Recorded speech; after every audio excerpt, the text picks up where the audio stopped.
guys. We'll start with the broadcast section. We've got an embargo followed by an embargo section at 10:30 p.m. tonight. No live tweeting in the broadcast section. Please use the microphone. Michael. Hi, Ange. Hello, mate. I know players are coming in a bit late. Is there any update on Son in particular, or any more injury news? No, nothing really.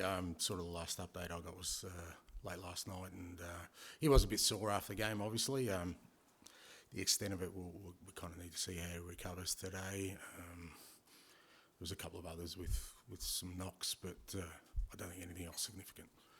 It's obviously a tough night last night, but it's been a brilliant start.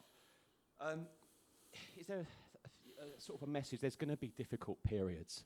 You've only had one transfer window. This is just the beginning for you here. Yeah, but I think I've been consistent in saying that when things were going well. But I don't think it was a brilliant start. A brilliant start would have been last night, like I said in other games, is to take advantage of the dominance we have in games, and we're not, and it's keeping the oppositions in the game, and especially in the second half, we had a couple of defensive lapses, which a team like West Ham will always punish you. So, the football, for it to be brilliant, it's got to be there in its entirety. And I don't know how many times I've said here, I still think our front third, we've got a lot of work to do, and unfortunately, that's costing us at the moment in terms of results. But that's the challenge for us. We've got to keep pushing on and trying to become better in those areas. Can I just get confirmation that the club have rejected an approach from Swansea for Chris Davis? Obviously, it's a potentially exciting role, but it looks like he might be staying here then. No, look, I've just had a brief discussion with Chris, and he knows we've got a busy week, so we're all focused on that. And look, he's an outstanding individual. He's done some great work with us. He's done great work in the past, and it's not surprising to me that whether it's Swansea or other clubs would look at him. And it's what you want, to be honest. You want good people, and when you've got good people, they're going to attract attention. And from my perspective, whatever that sort of transpires to, it's very much in Chris's hands in terms of his decision, what he wants to do moving forward, and then obviously the club will deal with it from there. Hi, Ange. Obviously, the last 5 games might not have gone as you would have wanted, but overall, after 15 games, where do you think things are at? Where do you feel? We're at, I guess where I said all along, we're at the beginnings of trying to build something, and a lot of it is, I think there's been progress made for sure in many areas. Other areas we still need to do a lot of work in. We've obviously had some challenges within that time frame of, injuries which have disrupted our sort of ability to have a consistent lineup out there, and players out there who had started the season well and were very influential. So with all that context, but that happens to every football club, and we just got to work our way through this difficult period. But as I said, we're still at the beginnings of what we're trying to build. Christian Romero returned last night. Almost looked like he hadn't been away. How did you view his performance, and also as part of that leadership group as well? Yeah, I thought Christian was good last night. He obviously tired towards the end a bit, but he gave everything. It was good to get him back in the lineup. He gives us a certain security back there, and also he is one of these like I said, as a leader, strong figure out there, which we're going to need through this period, because we're obviously still got some tough times ahead, and with guys like him will help steer us through that.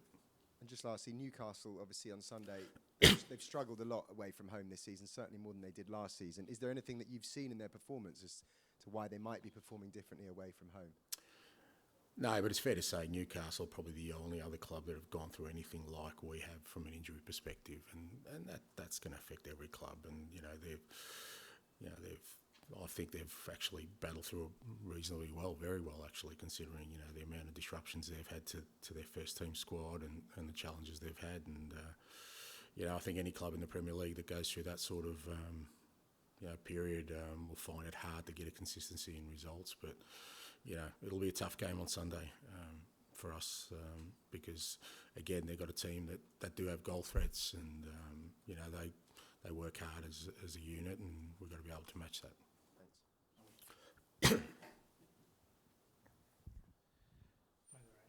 You mentioned about the front players, and that's still an area that's got to work on. Obviously, you've mentioned previously about Kulusevski and Johnson wanting to get more goals out of them. I mean, how is that something you coach into players? Is it about movement, positioning, or I guess all of the above? Yeah, it's all of it. Yeah, I mean, look, Brennan's right. Brennan's 22. I mean, he's still sort of learning the game in many respects, and it's a big move for him. Kulusevski, similar. He needs to sort of develop that side of the game, but it's like anything else. You just got to keep working at it, and it's not just them. It's us as a team. The opportunities just didn't fall for them last night. It was other players in those areas, and like I said, we lack some real conviction as we have in previous games. I think from the start of the season, I don't think we've rewarded our dominance with goals. Even in the games we've won, we haven't really converted the opportunities or created the chances that our play should have. So as I said, that's still the area where we've got a hell of a lot of work to do. Obviously, with that conviction and creativity as well, would that be an area maybe in January to look to bring in someone with that kind of those attributes? Well, it's not easy because, again, when you're talking about the finished product, you know what that's going to cost in the market, and there aren't that many there. So, it's about developing our players here and giving them more sort of information and more room for them to continue to grow and understand the different options they have in those kind of areas. And some of it's just, like I said, experience of them being in those positions and us giving them the information to execute better the next time. And just on Chris Davies, briefly, obviously you've done fantastic work for you so far this season, but with your experience of going into clubs, bringing in new coaches each time, does it make it easier to absorb a departure or not? Yeah, I've always been relaxed. I mean, I've said in the past, I think it's part of my role to develop staff. I mean, I'm really proud of the fact that a lot of the guys I've worked with, the reason they're not with me as assistants are because they're senior managers in their own right. So I never see, look, if you're looking for things that are going to be disruptive, and you can use that as a clutch and excuse for anything. We lost Harry Kane the day before the season started.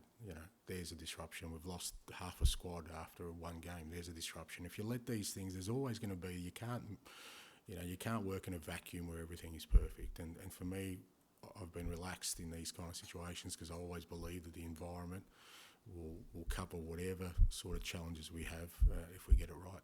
So very quickly, Lascelles, when he came off last night, was that just tiredness, or did he have a knock or anything, or just tactical? No, just sort of tactical. I just thought we needed some more legs in the midfield and try to change things up a little bit. Tim, please. Ange, in terms of returning players, is this pretty much it until the new year now, or are there some coming back? No, I think that's it. I mean, we obviously we got Pape a few minutes last night, and my understanding, him and Richie both sort of reported they were okay, but there won't be anyone else coming back between sort of now and the new year. You mentioned a few weeks ago how good training was and how fringe players were really pushing the first 11. With the amount of players you got out, does that naturally suffer in training, or are the levels still as you want? No, we're still sort of maintaining those levels. I still think our training's been good. It's had to get supplemented by younger guys coming in, so that sort of changes the dynamic a little bit. But in terms of what we've seen, the quality and tempo of our training still been, at the levels we need it to be. And George, to finish this section, please. Hi, Ange. You're obviously short of creative options, and the last few home games in particular, you've sort of turned to the bench and brought on Veliz. I wonder, has there been a temptation looking at Jamie Donnelly, even though he's only 17, 18, to sort of throw him on and see what he can do? Because I guess the one thing he's shown for the under-21s is that creativity this season.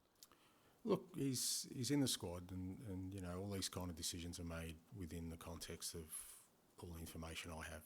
Players have an opportunity every day, to show what they can do and give me food for thought in terms of selecting. So if I'm not doing it, there's a reason why I'm not doing it, but that doesn't mean it doesn't change for next week or the week after.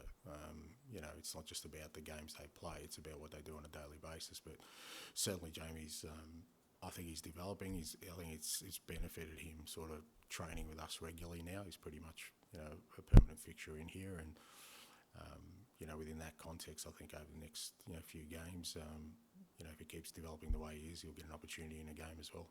And obviously results are important, but it feels like everyone knows you're at the beginning of this journey, where you hope to be a long-term project. Does the 4 defeats in 5 bring extra pressure, or do you have to kind of focus on the long-term job?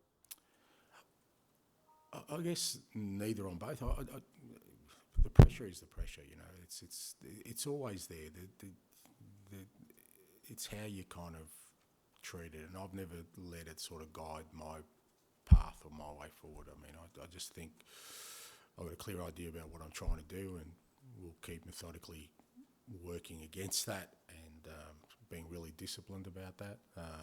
But that doesn't mean long term. For me, like I said, I don't have a 3 or 5 year plan up my sleeve that's guaranteed for success. What I do have is a plan that I think will get us to where we need to be. How long that takes, I don't know. It depends on sort of how we keep sort of, like I said, discipline in sticking the path, because ultimately, whether it's this challenge, there'll be another challenge in 6 months' time, there'll be another one. Even if you have success, there's a challenge there, So it's how really focused you are and how committed you are to go on the path that you've started, and I'm unwavering with that. I just will not budge in terms of, because I just think, that's what I believe is the best way forward. And you face Eddie Howe this weekend, who was obviously in the running for the Celtic job, but before you got it, I mean, I know it's 4 defeats in 5 now, but you are a Premier League manager. Do you ever kind of had the chance to sit back and think what could have happened if he had taken the Celtic job? And you absolutely. Sliding doors moment, but there's probably been no bigger decision in me being here today than Eddie knocking back the Celtic job. So I haven't thanked him. I probably should. Okay, we'll end the broadcast section there. We'll move on to the embargo for 10:30 p.m. tonight. Tom?